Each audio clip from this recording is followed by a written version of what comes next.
What will win in a drag race between a Corvette Z06 and a third generation Ford GT? One car won by inches, but the sound battle was even closer.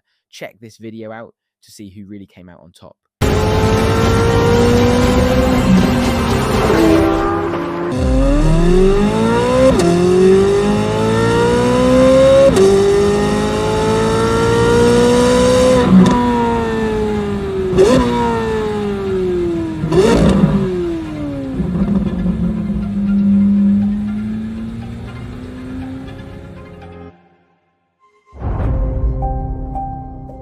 If you missed the memo, the C8 generation of the Corvette has experienced an engine migration.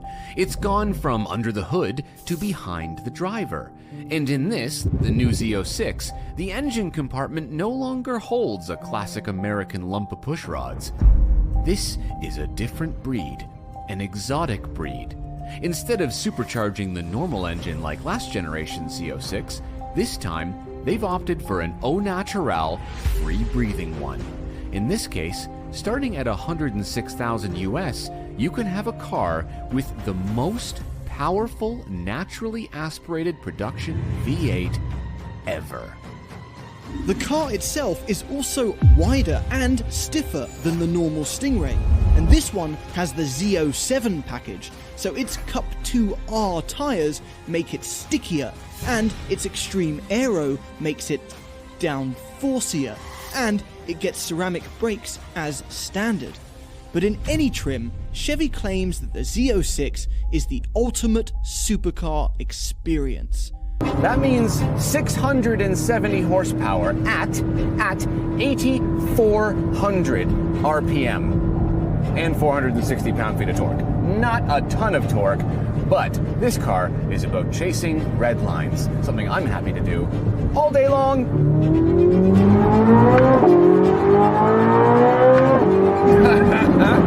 Oh my God. What? The sound is absolutely insane. This is not a Ferrari from the mid-2000s. This is a brand new Corvette. And that sound doesn't quite compute. The team that developed this car have done some kind of like Lexus LFA inspired audio tuning. Inside the intake plenum is like these little valves that look like throttle bodies, and they allow air to pass from one side to the other as there's pressure waves happening and stuff that I don't really fully understand. But they said that those valves do a bit of a dance. And what that dance does is it enables not only more power and more flow, it also means that it makes a crazy induction noise. An induction noise is what you want in a high-revving, naturally aspirated engine.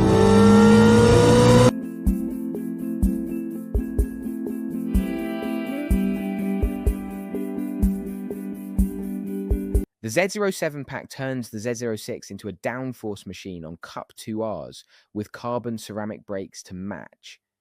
Chevy didn't just build a fast Corvette, they engineered a full-blown track weapon that dares to sit at the table with McLaren and Porsche GT cars. The Ford GT was designed as a race car and converted into a road car, and that's why it's one of the most interesting machines on sale. Its complicated chassis features two spring sources at each corner, one's a normal spring, the other a torsion bar. Drop it onto track mode and you lock out the normal spring and have just the bar and the damper to work with. And in this configuration, it's the lowest, flattest and yet the most compliant supercar of them all. It really is quite a trick. The twin-turbo V6 shares 60% of its components with an F-150 truck, but it still offers 656 horsepower and 550 foot-pounds of torque. Gearbox is a 7-speed dual clutch. The structure is all carbon, weight is 1,385 kilograms dry, 0 to 60 takes less than 3 seconds, and it'll do 216 miles an hour. And yes, they're all sold.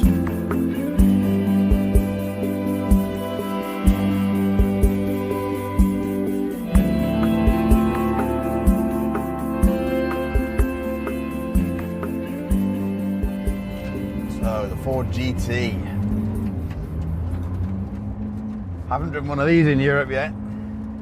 Knock Hill, you'd say, might be a bit small for this vehicle, but know what? I think it might be quite good, so let's see what it's like.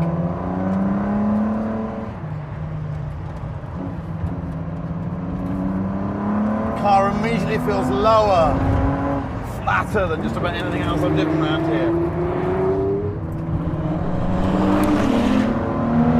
The engine, this EcoBoost twin turbo V6, I know everyone's up in arms saying it should be a V8, but you drive it for a few minutes, it shrieks behind you, and then it shoves the car up the road at such a lick you do think, actually, it doesn't matter. And this chassis, first few times you drive it, it suggests it's going to be an animal and snap, but it just doesn't. Brakes superb.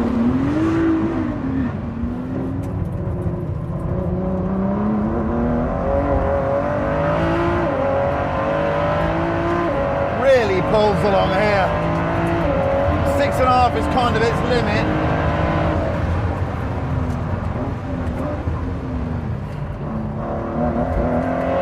It's just so flat and competent. Of course, when you lower the suspension, you effectively take the spring out of the equation. It sits on a torsion bar after that. The limiting factor is the tyre. The harder you drive it, the more it responds like a race car, and the more you curse the tyre, which is still a great tyre. Oh, you know what? It's a very special driving device, this. The ABS triggers, you can turn the car in accurately. Leave it in third this time, use that torque. Now it's starting to slide around a bit. It feels so racy. Oh, yeah, I like this. I like this a lot. The GT's DNA is pure motorsport. From the carbon monocoque to its wind-cheating silhouette, it's a masterclass in performance minimalism.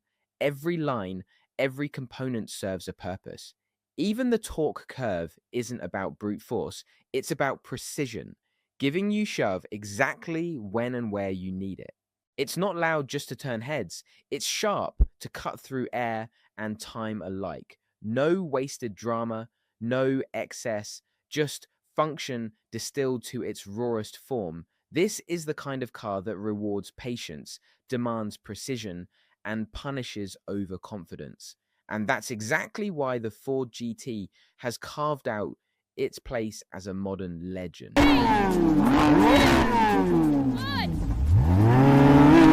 Whoa, sideways.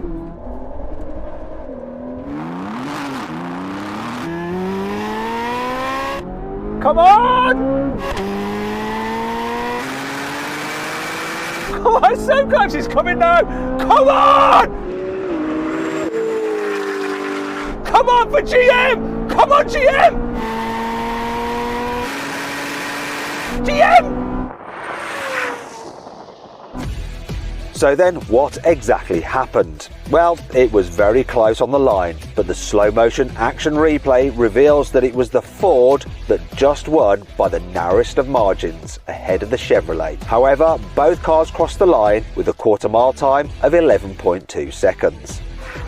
Now we're going for a rolling race from 50 miles an hour over the half mile. I'm going to call it in. 3, 2, 1, go! Oh, turbo lag, my friend!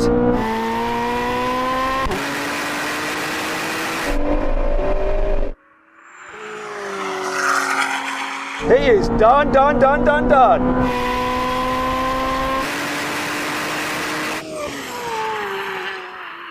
Yeah, I missed your cue to go. Do you want to give it another go? Yeah, let's do it again. 3, 2, 1, go!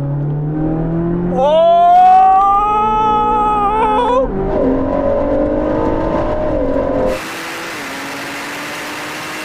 Come on, no! No!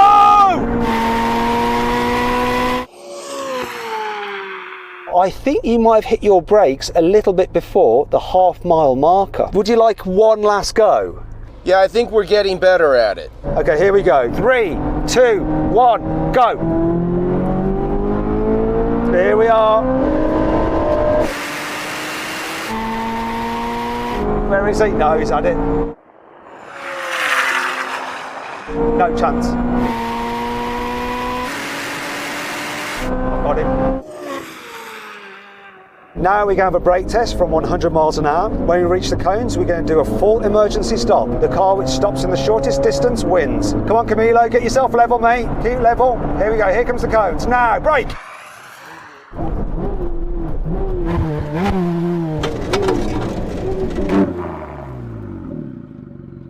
The brake test seals it.